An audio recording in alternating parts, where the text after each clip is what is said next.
on the machine gun on the 50 caliber up there in case of attack. And within the company that I was in, we had a tank platoon consisting of 5 tanks.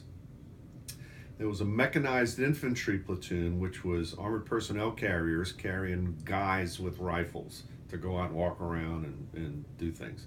And then a mechanized mortar platoon, which had armored personnel carriers that the top would open up and there'd be a mortar and they could shoot out of the top of the APC and do this. So we had those 3 things.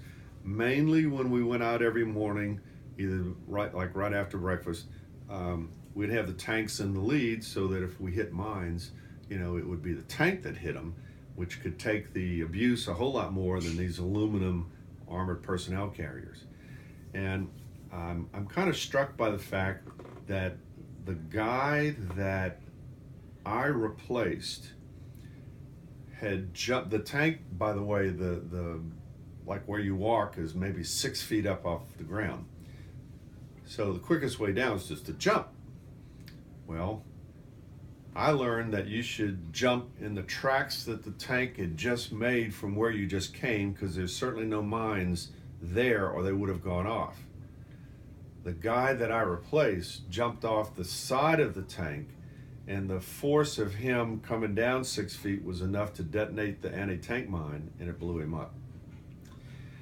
The guy that replaced me was out putting up what we call RPG wires, which is a fence that we put out in front of ourselves every night so that when they fired a rocket-propelled grenade, the fence would detonate the grenade, not wait till the grenade hit the tank and penetrate the tank.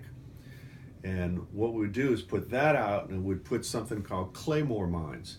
And a claymore mine is a convex piece of plastic filled with composition C4 explosive and thousands of little ball bearings. And it's got a thing on there that says, this side toward the enemy. And you stick it in the ground facing up like this and run a wire back to where you are. And when the bad guy comes, you go click, click on the wire and it pops and sends out all the ball bearings that way. Well, the guy that replaced me did something wrong and a claymore took him out. So I'm in between those 2 guys, and I feel very, very fortunate that I came home with all the medals, but no Purple Heart, no wounds.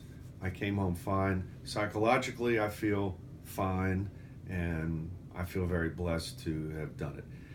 As a result of being a veteran, I have benefits, such as I have certain health benefits. I have the benefit of being able to buy a home without putting any cash down. And there's many other benefits of being a veteran, such as paying for education and things like that I have needed, so I haven't taken advantage of that. But I'm proud to be a veteran, and I'm proud to help out you all with your class to understand a little bit more about what this whole thing is all about.